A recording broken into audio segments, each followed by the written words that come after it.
तो students, let us start today's class. And as you know, हम लोग derivative कर रहे हैं। डेरिवेटिव के अंदर हमने कॉल ऑप्शन लास्ट क्लास में सीखा है, पुट ऑप्शन हम आपके साथ ऑलरेडी सीख चुके हैं, ठीक है ना। तो आपके साथ हल्का सा रिवाइज करके आगे की तरफ प्रोसीड कर रहे हैं। हालांकि ये हम लोग रिवाइज कर चुके हैं, बता चुके हैं और एक बार रीकैप कर रहे हैं। आई नो आपको मालूम है सब कुछ। Difference between, we are starting with this difference between, ठीक है। सो हमने आपको बताया, हमने आपको लास्ट क्लास में सिखाया that what we mean by the future contract, what we mean by the call option, what we mean by the put option.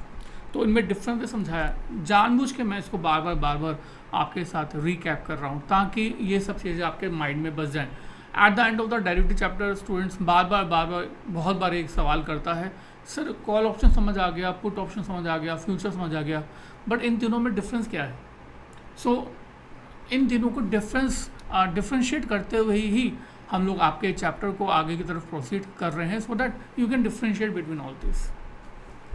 So number one difference, जैसे कि हम आपके साथ ऑलरेडी बात कर चुके हैं, number one parties.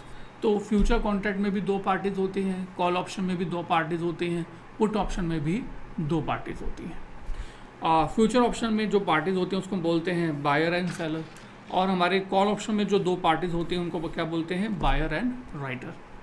And again put option में भी जो दो पार्टीज़ होती हैं उनको क्या बोलते हैं, buyer and writer.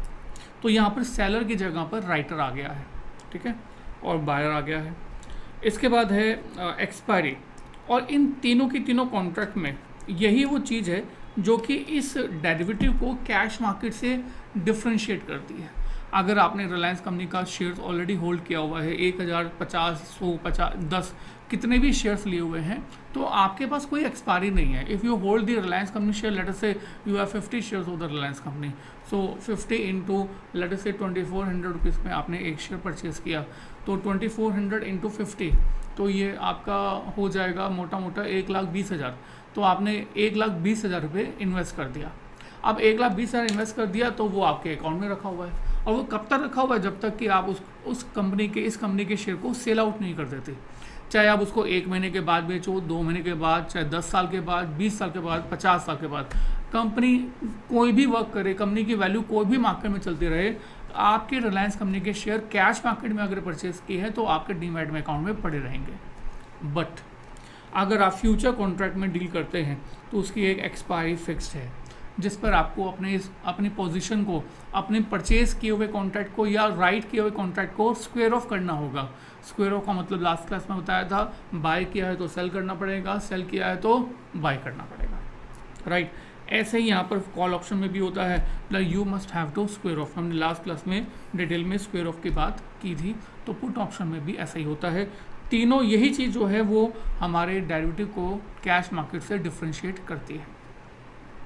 Quantity, lot size होती है।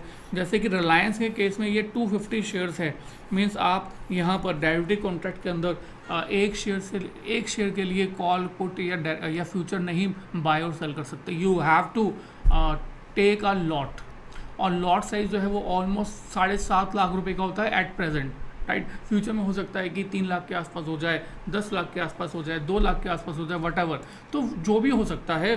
बट जो लॉट साइज फिक्स है ना, वो लॉट साइज जो है वो लॉट साइज हमेशा आपके लॉट साइज के अकॉर्डिंग ही आप ट्रेड कर सकते हैं, ना कम ना ज़्यादा, ठीक है। हाँ, ये कर सकते हैं कि आप 2 लॉट परचेज कर लो या 2 लॉट सेल कर दो, ये कर सकते हैं। 5 लॉट कर सकते हैं, 10 लॉट कर सकते हैं। तो नंबर्स ऑफ लॉट तो आप इंक्रीज कर सकते हैं, बट एक लॉट में जो क्वांटिटी है उसको कम या ज़्यादा नहीं कर सकते। So that will means fixed. Premium, future के अंदर प्रीमियम कितना होता है, 0 नहीं होता। और पुट में प्रीमियम होता है, कॉल में प्रीमियम होता है। और कॉल और पुट में यहाँ पर बिल्कुल एक सेम बात है, और वो ये कि कॉल में और पुट में बायर जो होता है कॉल का या पुट का, ये प्रीमियम पे करता है किसको, राइटर को। चाहे वो कॉल हो चाहे वो पुट हो, दोनों में ही बायर राइटर को प्रीमियम पे करता है। इसके बदले में राइटर जो है वो वो एक कागज़ का टुकड़ा देता है। हमने लास्ट क्लास में एक कागज़ का टुकड़ा समझा था। हमने कहा था अगर मैं राइटर हूँ, आप बायर हो, तो मैं आपको एक कागज़ का टुकड़ा दूंगा, आप इसके बदले में मुझे प्रीमियम पे करोगे। So just like writer is like a insurance company, and आप जो है कस्टमर की तरफ से उसके साथ डील करते हैं। ठीक है, ये हमने लास्ट क्लास में सीख लिया। इसके बाद compensation on the expiry. Compensation समझते हो कि अगर आपने इंश्योरेंस कंपनी से कोई इंश्योरेंस कवर लिया है तो इंश्योरेंस कंपनी आपको कुछ ना कुछ कंपनसेट पे करेगी, पर वो कब पे करेगी? जब आपका कुछ लॉस होता है, एक्सीडेंट होता है। तो अगर गाड़ी का इंश्योरेंस लिया है तो गाड़ी का अगर एक्सीडेंट होगा तो इंश्योरेंस कंपनी आपको कंपनसेशन पे करेगी। तो ये जो कंपनसेशन ऑन एक्सपायरी है, तो क्या ये फ्यूचर कॉन्ट्रैक्ट्स में होता है? यस और नो? होता है, यस, बिल्कुल होता है। क्या ये कॉल ऑप्शन में होता है? यस। पुट ऑप्शन में होता है? यस। बट तीनों में ये कंपनसेशन का वे ऑफ कंपनसेशन डिफरेंट है, राइट। अगर मैं आपको फ्यूचर कॉन्ट्रैक्ट की बात करूं, यहाँ पर हम सबसे पहले क्या कर रहे हैं? Future contract. अगर मैं फ्यूचर कॉन्ट्रैक्ट की बात करूं तो यहाँ पर कंपनसेशन जो है वो मे बी बाय बायर और seller.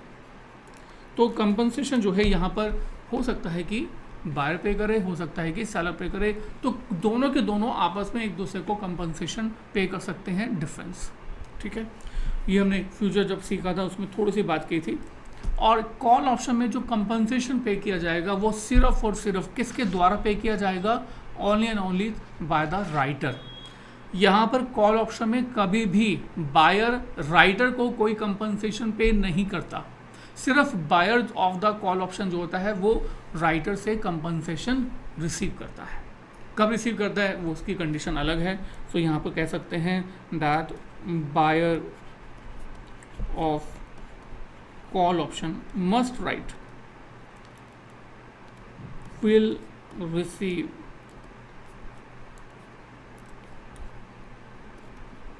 compensation on expiry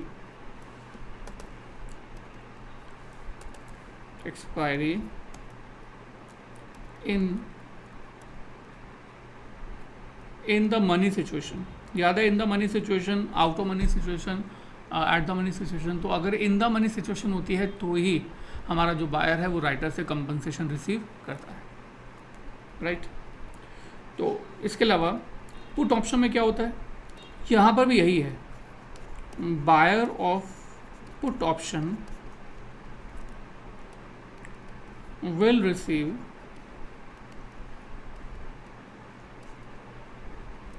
compensation on expiry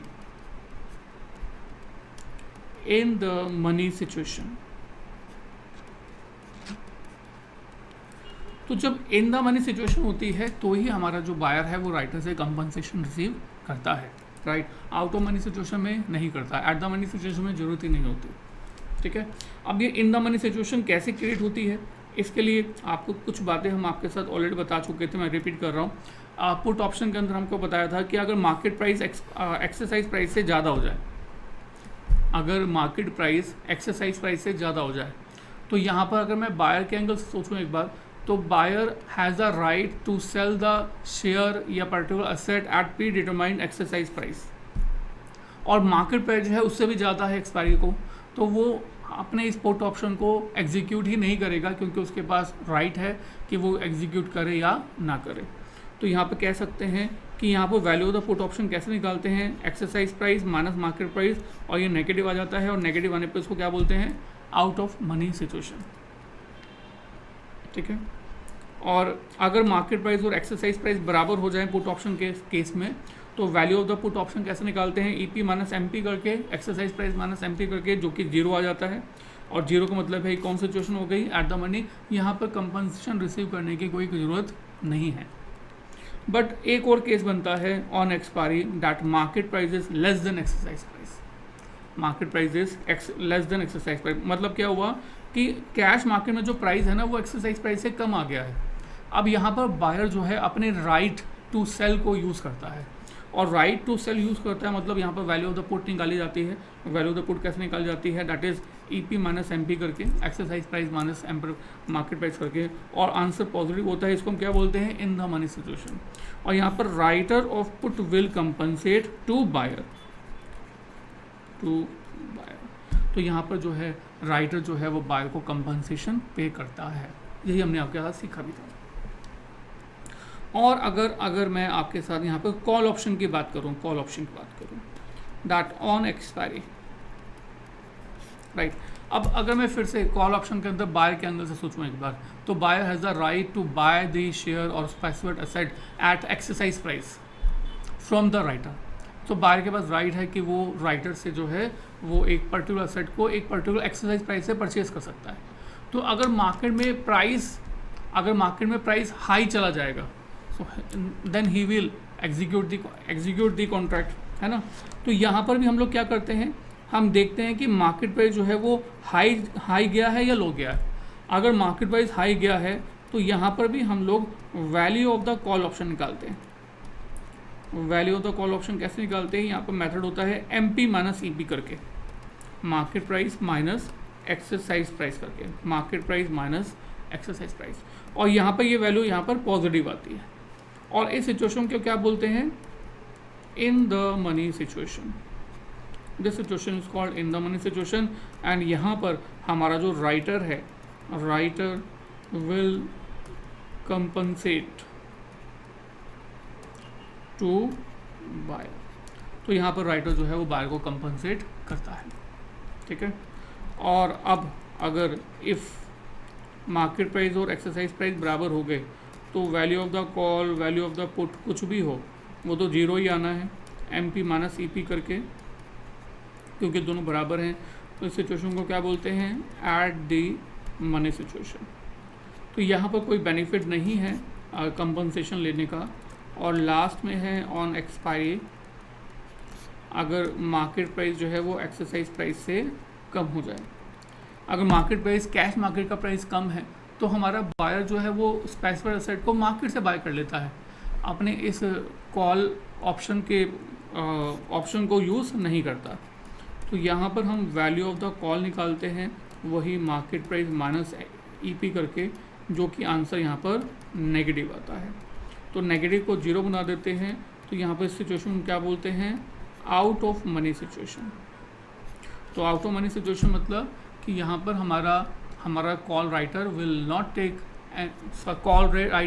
compensate to the buyer, और यू कैन से हमारा कॉल बायर जो है वो राइटर से कोई भी कंपनसेशन रिसीव भी नहीं करेगा, ठीक है।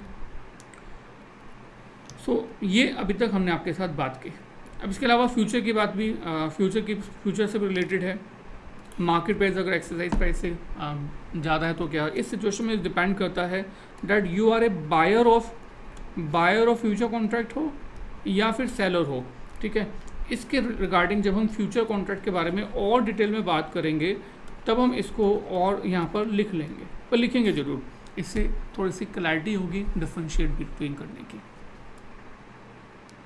पर फिलहाल मैंने आपके साथ लास्ट क्लास के अंदर कॉल ऑप्शन, पुट ऑप्शन सीखा था, इसलिए कॉल पुट पर मैं थोड़ा सा कंसंट्रेशन ज़्यादा दे रहा हूँ। हमारी आज की क्लास का टॉपिक भी कॉल पुट ऑप्शन से रिलेटेड ही है, ठीक है।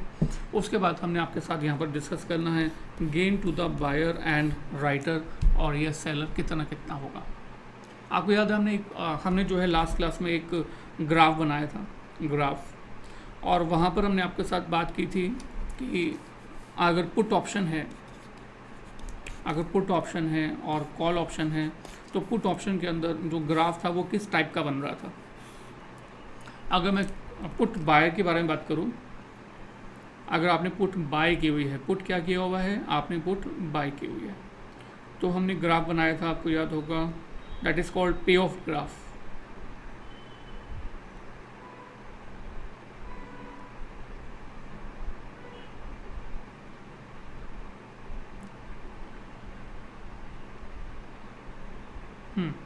जो हमने ग्राफ बनाया था, तो ये जो पे ऑफ ग्राफ था वो कैसा बना था कि एक पॉइंट से पहले जो है वो प्रॉफिट था, उसके बाद प्रीमियम का जो है लॉस बन गया था, है ना।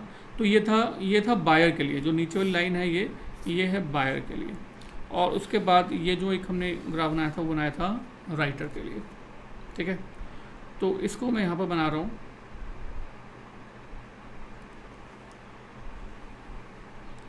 ये बायर के लिए बनाया, सिर्फ बायर के लिए बनाया, ओनली फॉर द बायर। ऐसे ही कॉल के लिए भी हमने जब ग्राफ बनाया तो वो कैसे बना था, लाइक दिस, ठीक है। अब यहाँ पर मैं आपको ये क्यों बता रहा हूँ, अगर हम बायर के एंगल से बात करें, तो मुझे अब आपको सिखाना है कि हमारे पुट बायर का मैक्सिमम प्रॉफिट और लॉस कितना है, और कॉल वाले केस में मैक्सिमम प्रॉफिट और लॉस कितना है। और गेन टू बायर और राइटर हम आइडेंटिफाई करते थे। ये भी आपको याद दिला दूं कि बायर के लिए हम गेन कैसे निकालते थे, वैल्यू ऑफ द पुट में से प्रीमियम का अमाउंट माइनस करते थे। और राइटर के लिए कैसे निकालते थे, यही फॉर्मूला था, प्रीमियम जो रिसीव हुआ उसमें से वैल्यू ऑफ द पुट हमने माइनस कर दिया, ठीक है। ये निकाला हमने गेन निकालने का बेनिफिट, मतलब गेन निकालने का तरीका। तो अगर हम यहाँ पर बायर के लिए बात कर रहे हैं तो बायर के लिए हम लोग गेन निकालेंगे, तो कैसे निकालेंगे, दिस इज़ फॉर द, जो यहाँ पर राइट में लिखा है वो पुट है ना। अब मैं आपके साथ बात कर रहा हूँ कॉल के लिए। तो कॉल के लिए हम लोग कैसे आइडेंटिफाई करते थे, सेम वे हम कहते थे कि वैल्यू ऑफ कॉल निकालो पहले, उसमें से प्रीमियम पेड जो था, प्रीमियम पेड माइनस कर दो। तो यहाँ से आइडेंटिफाई हो जाता था कि गेन टू द बायर कितना है, गेन टू द बायर कितना है। और अगर मैं कहूँ कि गेन टू द राइटर कितना है, टू राइटर, तो प्रीमियम जो उसने रिसीव किया उसमें से माइनस कर देंगे हम लोग वैल्यू ऑफ द कॉल, ठीक है। अब हम आपके साथ बात कर रहे हैं कि मैक्सिमम गेन और लॉस कितना है, मैं यहाँ पर ग्राफ में आ गया वापस, जो भी हमने बनाया था मैंने थोड़ा सा उल्टा कर दिया, इधर बनाना चाहिए था मुझे कॉल के लिए, वहाँ पर पुट के, बिकॉज हमने जो लिखा हुआ है वो भी इसी फॉर्मेट में लिखा हुआ है। एनीवे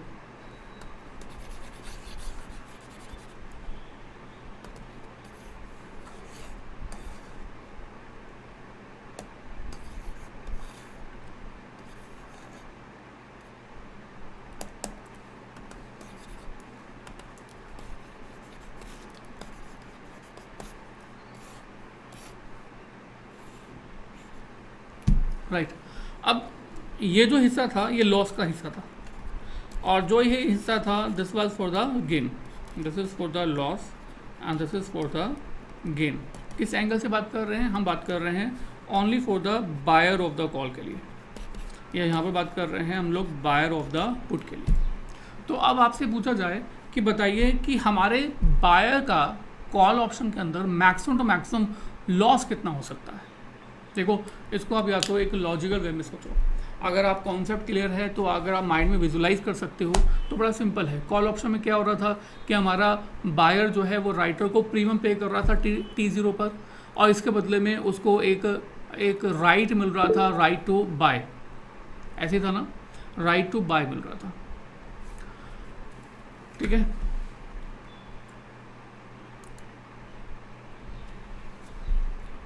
राइट, फिर से मैं रिपीट करता हूँ, बायर ऑफ द ऑप्शन जो है T0 पर प्रीमियम का अमाउंट पे करता है, इसके बदले में उसको एक कागज़ का टुकड़ा मिल जाता है, राइट टू बाय का मिल जाता है ऑप्शन। अब जब हमारे कॉल बायर ने जब प्रीमियम पे कर दिया, उसके बाद तो कॉल बायर की कोई लायबिलिटी है ही नहीं। अगर नुकसान होता है कॉल बायर को तो वो कितना नुकसान होगा, जितना कि उसकी पॉकेट से राइटर को प्रीमियम के फॉर्मेट में अमाउंट पे किया गया है, उसके ज़्यादा नुकसान ही नहीं होगा, बिकॉज उसकी कोई इसके बाद की कोई लायबिलिटी है ही नहीं। तो यहाँ पर यही समझाने की कोशिश कर रहे हैं कि अगर हम कॉल बायर के एंगल से बात कर रहे हैं तो ये जो अमाउंट आपको दिख रहा है लॉस का, ये लॉस का अमाउंट मैक्सिमम टू मैक्सिमम कितना है, that is only for the amount of premium, that is only for the amount of premium, right. तो यही हम पर लिखने वाले हैं, यही लिखना चाहते हैं।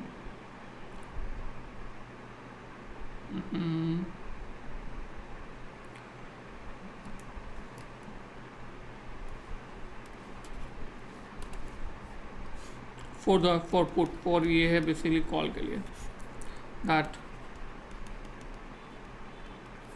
Maximum loss for buyer is equal to premium. Premium से ज़्यादा तो उसका नुकसान हो ही नहीं सकता, ठीक है। और maximum gain to buyer, maximum gain to buyer, तो गेन टू बायर कितना होगा? फिर से इस ग्राफ से देखो, ये गेन था, this was the gain to the buyer. तो ये गेन किस बात पर डिपेंड करता है? ये इस बात पर डिपेंड करता है कि मार्केट प्राइस जो है वो कितना हाई जाता जा रहा है। जितना मार्केट प्राइस हाई जाता जाएगा उतना ही उसका गेन भी बढ़ता जाएगा, है ना। तो यहाँ पर हम कहना चाहते हैं that maximum gain to the buyer is unlimited, maximum gain to the buyer is unlimited.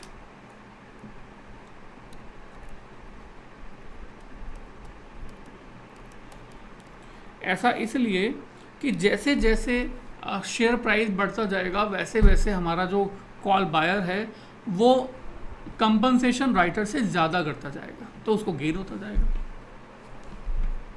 ठीक है। एंड फॉर कॉल, अगर मैं राइटर के एंगल से बात करूं, मैक्सिमम लॉस टू राइटर, अभी भी मैं कॉल के बारे में बात कर रहा हूँ बट अब राइटर के एंगल से बात कर रहा हूँ। राइटर के एंगल से देखो, अभी हमने ये छोटा सा ग्राफ बनाया, ये बनाया बायर के एंगल से। अगर राइटर के एंगल से बात करूँ तो उसका ग्राफ इस तरह से बनता था, हमने लास्ट वीडियो में आपके साथ यही बनाया था। तो मैक्सिमम लॉस कब होगा? मैक्सिमम लॉस होगा ये वाला, ये राइटर का एंगल से था, तो ये हमारे राइटर का लॉस है। और ये राइटर का लॉस कब है? जब बायर का प्रॉफिट है। जैसे जैसे प्राइस आगे बढ़ता जाएगा वैसे वैसे राइटर जो है बायर को ज़्यादा से ज़्यादा अमाउंट ऑफ कंपनसेशन पे करेगा। तो जितना ज़्यादा अमाउंट वो कंपनसेशन पे करेगा वो सारा अमाउंट हमारे राइटर का लॉस काउंट कर दिया जाएगा। तो यहाँ पर कहना क्या चाहते हैं कि बायर का जो अनलिमिटेड प्रॉफिट था ना, वो हमारे राइटर का अनलिमिटेड लॉस है।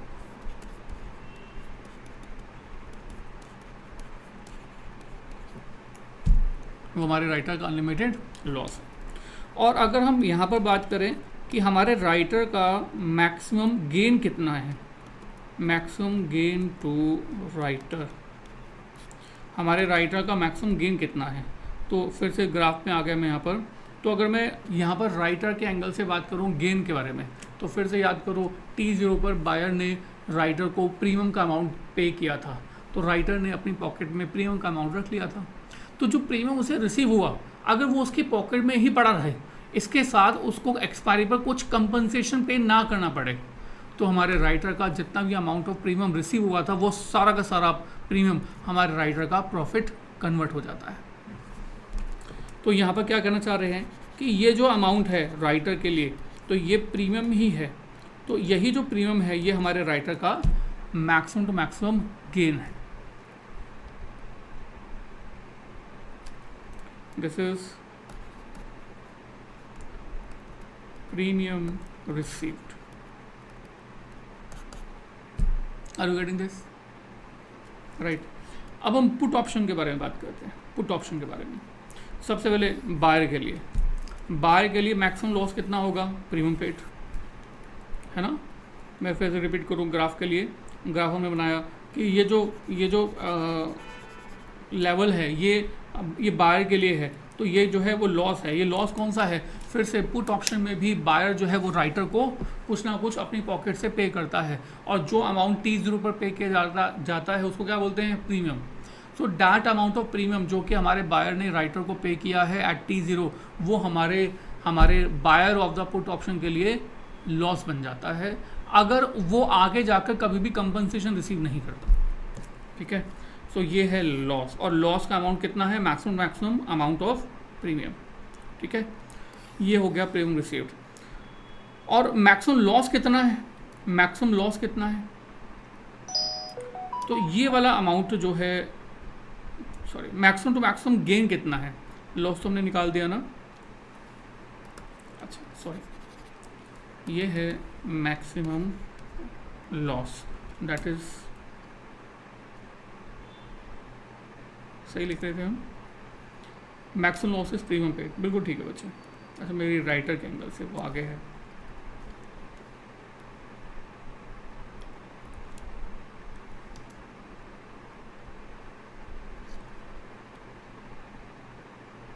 मैक्सिमम लॉस कितना है, प्रीमियम का अमाउंट जो पे किया, और मैक्सिमम गेन कितना है। तो यहाँ पर पुट ऑप्शन की अगर मैं बात करूँ तो पुट ऑप्शन में मैक्सिमम गेन जो है वो अनलिमिटेड नहीं है, नहीं है। क्यों नहीं है, अब आप गेन ग्राफ में फिर से देखो। तो अगर मैं आपसे बोलता हूँ कि हमारे पुट बायर का प्रॉफिट कब है, वो ये वाली सिचुएशन में है, और ये सिचुएशन कब आ रही है, जब मार्केट प्राइस जो है वो धीरे धीरे कम होता जा रहा है, ठीक है। और क्या वो मार्केट प्राइस जीरो से कम हो जाएगा किसी भी स्पेसिफाइड एसेट का, नो, जीरो से कम तो नहीं होगा। तो ज़्यादा से ज़्यादा कब होगा, ज़्यादा से ज़्यादा हमारे बायर को गेन कब होगा, जब मार्केट प्राइस जीरो हो जाए। तो जीरो से और लेफ्ट में तो जा ही नहीं सकते ना। So this is the gain to the buyer of the put option. और अगर मैं ये गेन की कैलकुलेशन करूं तो ये गेन कैसे कैलकुलेट किया आपने बायर के एंगल से, तो आपने बोला कि जितना भी एक्सरसाइज प्राइस था उसमें से हमने प्रीमियम का अमाउंट माइनस कर दिया, तो ये जो अमाउंट ऑफ गेन बच गया that is the maximum to maximum gain to the buyer of the put option. फिर से सुनिएगा, ध्यान दीजिएगा। देखो ये जो लेवल है, हमारा जो पुट ऑप्शन एक्सरसाइज किया गया है, वो किसी ना किसी पर्टिकुलर प्राइस पर किया गया होगा, और वो जो प्राइस है वो क्या है, एक्सरसाइज प्राइस। उस एक्सरसाइज प्राइस से ज़्यादा प्रॉफिट हमारे buyer of the put option को नहीं हो सकता। क्यों नहीं हो सकता, क्योंकि उससे मिनिमम जो है प्राइस जीरो तक जा सकता है, उससे ऊपर उससे ज़्यादा नहीं जा सकता। एग्जाम्पल के फॉर्मेट में मैंने कहा कि अगर रिलायंस कंपनी का ऑप्शन चेन मैंने निकाल लिया, और यहाँ पर मैंने रिलायंस कंपनी का एक ऑप्शन कोई भी ले लिया, हम बात कर रहे हैं पुट की, तो जो राइट हैंड साइड में है ये पुट है ना। तो इस पुट में हमने ले लिया, और यहाँ पर कोई भी एक्सरसाइज प्राइस लेते हैं, इसका प्राइस 2400 रुपये के आसपास का है। तो मैंने कहा नहीं, मैंने ना ये 2200 रुपये का एक्सरसाइज प्राइस लिया। कितना का लिया, 2200 का। अब 2200 से मिनिमम प्राइस माइनस में करते जाओ, तो 2200 से मिनिमम प्राइस करते जाओगे तो जीरो कब आएगा, कितने प्राइस को कंसिडर करके आएगा, 2200। Are you getting this. अगर आपने 2600 रुपये का रिलायंस का पुट लिया हुआ है, तो 2600 रुपये के स्ट्राइक प्राइस से आप लेफ्ट में जाओगे तो कितना प्राइस कवर कर लोगे, 2600। तो 2600 से ज़्यादा तो आप क्लेम नहीं कर सकते ना। ज़्यादा से ज़्यादा क्लेम कितना कर सकते हो, अगर आपने you have a right to sell the Reliance company at 2600। Put option याद है ना, पुट ऑप्शन का मतलब था you have a right to sell the particular specified asset at particular strike price. अगर हमने 2600 रुपये का रिलायंस कंपनी का शेयर का स्ट्राइक प्राइस लिया है पुट ऑप्शन में, तो you have a right to sell at 2600, ठीक है। अब 2600 का अगर आपने राइट टू सेल लिया है, तो कैश मार्केट में प्राइस जो है वो कितना कम जा सकता है, मिनिमम चले जाओ, जीरो पे आ सकता है, जीरो से ज़्यादा तो मिनिमम नहीं जा सकता। तो आप राइटर से कितना क्लेम कर लोगे highest to highest, 2600 minus zero, you can claim highest to highest amount as 2600 only. अब जो 2600 रुपये का अमाउंट आपने क्लेम किया होगा, उसके लिए आपने अपनी पॉकेट से प्रीमियम भी तो पे कर दिया होगा पहले से, तो आपको प्रॉफिट एक्चुअल में हुआ कितना। तो आपने कहा 2600 रुपये की आपने पुट लिया था 2600 का ये पुट, और इसका जो प्राइस मार्केट में चल रहा है वो 120 चल रहा है, तो आपने 120 तो अपनी पॉकेट से पे किए ही हुए हैं। तो अगर 120 रुपये पे किए हुए हैं, तो यानी कि आपको 2600 माइनस 120, आपको मैक्सिमम गेन कितना होगा, डिफरेंस बिटवीन दिस टू, यानी कि 2480। Are you getting this. तो यहाँ पर क्या कहना चाहते हैं कि आपको मैक्सिमम टू मैक्सिमम प्रॉफिट हमारे पुट ऑप्शन से कितना होता है, exercise price minus premium paid. इससे ज़्यादा प्रॉफिट आपको पुट ऑप्शन में कभी भी नहीं होता। Are you, is it clear. और जो भी अमाउंट हमारे बायर का प्रॉफिट था, वही अमाउंट हमारे राइटर का क्या है, लॉस। सो हमारे बायर का जो मैक्सिमम लॉस था वो था प्रीमियम पेड, हमारे राइटर का जो मैक्सिमम गेन है वो क्या है, प्रीमियम रिसीव, राइटर ने तो प्रीमियम रिसीव के अलावा कोई भी गेन लिया ही नहीं, राइट। और जो हमारे बायर का जो मैक्सिमम टू मैक्सिमम प्रॉफिट था वही हमारे राइटर का मैक्सिमम टू मैक्सिमम क्या है, loss. Is it clear? Is it clear? चलिए, अब इसके बाद एक और छोटा सा पॉइंट आपसे डिस्कस करना है। When to enter in the contract as buyer, आप कॉल ऑप्शन लेना कब पसंद करोगे, आप पुट ऑप्शन लेना कब पसंद करोगे, ठीक है। सो ध्यान दीजिए, देखो अगर मैं फिर से यहाँ पर बायर के एंगल से बात करूँ, सिर्फ बायर के एंगल से,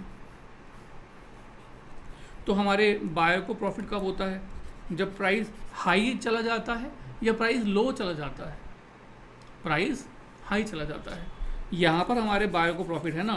तो आप कॉल ऑप्शन लेना कब पसंद करोगे, जब मार्केट प्राइस आपको फ्यूचर में क्या एक्सपेक्टेड हो, फ्यूचर में मार्केट प्राइस इंक्रीज हो जाएगा या डिक्रीज हो जाएगा, increase. Are you getting this? भाई आप अपने प्रॉफिट के लिए सोचोगे ना, बायर अपने प्रॉफिट के लिए सोचेगा, तो बायर अगर ये सोचेगा कि मार्केट प्राइस फ्यूचर में बहुत इंक्रीज हो सकता है, उस सिचुएशन में हमारे बायर को बहुत सारा प्रॉफिट हो जाएगा। तो whenever you are expecting that the market price is going to rise, then you will buy call option.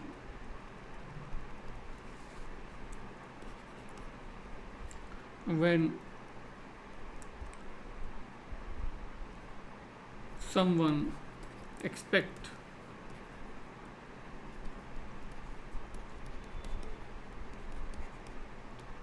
that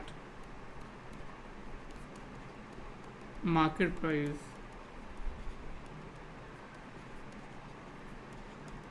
rise on expiry, ठीक है। तो अगर आपको ये लगता है कि एक्सपायरी पर मार्केट प्राइस हाई होने जा रहा है, बढ़ने वाला है, तो आप you will buy call option, ठीक है। और अगर आपको लगता है, अच्छा एक बार राइटर के एंगल सोचो, राइटर कॉल ऑप्शन में कब आएगा, राइटर के लिए ग्राफ इस तरह से था,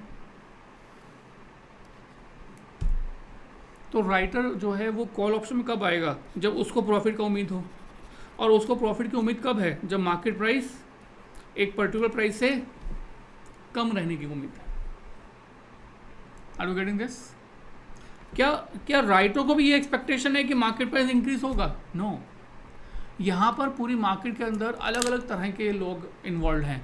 कुछ लोग सोचते हैं मार्केट प्राइस विल अप, कुछ लोग सोचते हैं market price will go down. तो हर पर्सन अपनी अपनी एक्सपेक्टेशन के अकॉर्डिंग मार्केट में एंटर करता है।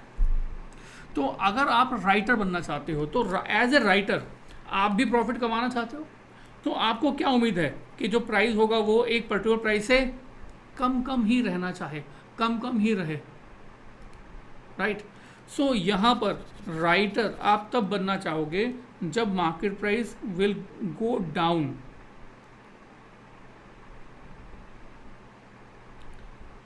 when to enter as a writer, when someone expect that market price will go down from a particular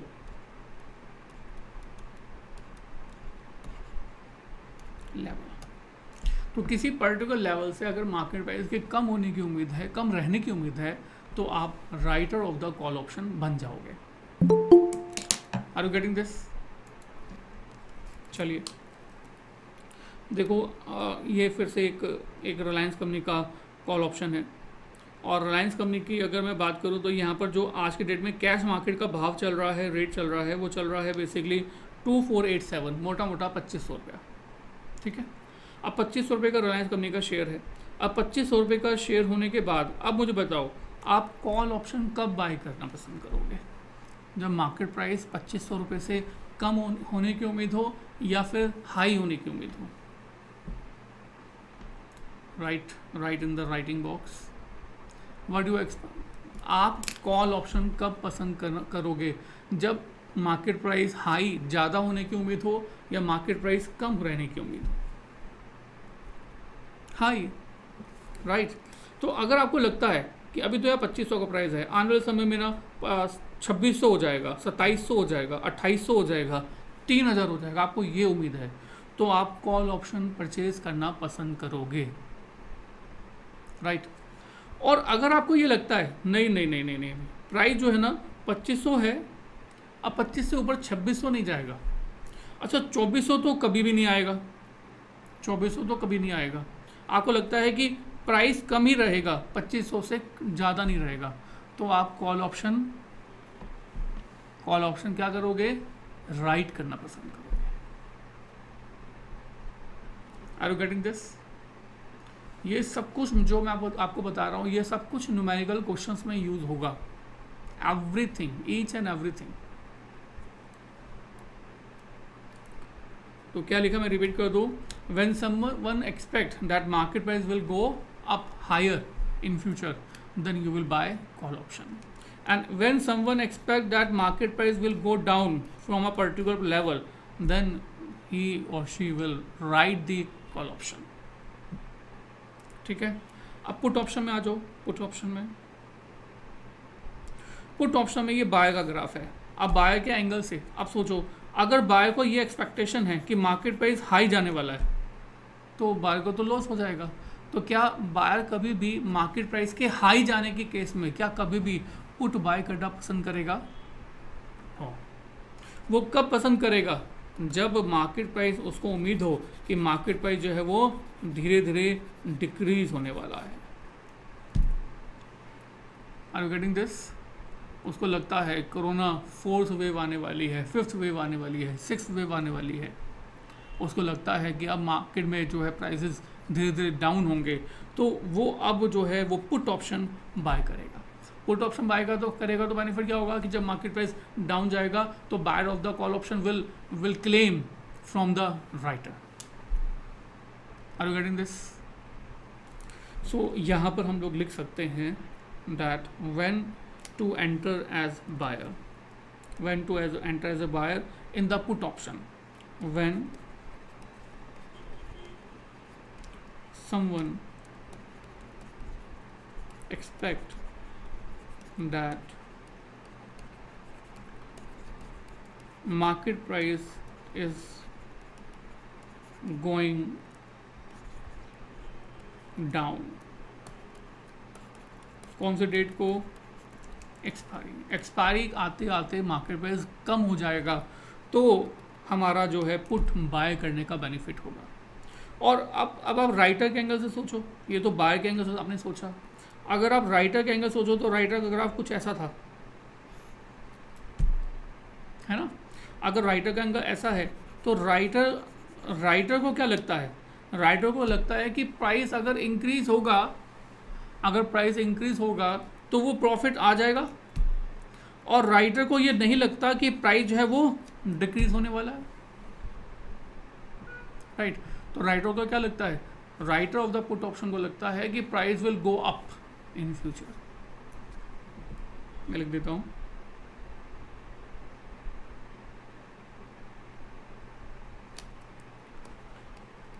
when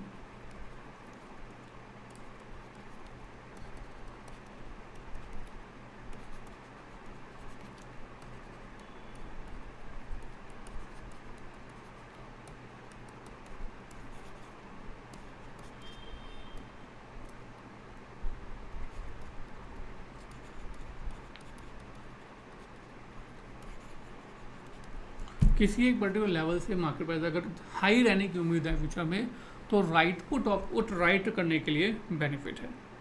is it clear? अब इसके बाद हम आपके साथ एक बहुत इंटरेस्टिंग टॉपिक करने वाले हैं, that is break even price for the buyer and break even price for the writer. एक के लिए कोई ब्रेक इवन पॉइंट निकाल दो, बाकी दूसरे के लिए तो हम आइडेंटिफाई कर ही लेंगे, सेम ही होता है, ठीक है। बट ये ब्रेक इवन प्राइस निकालना इंपॉर्टेंट है। Are you getting all this things? कोई डाउट है इसके अंदर अभी तक का तो आप पूछ सकते हैं।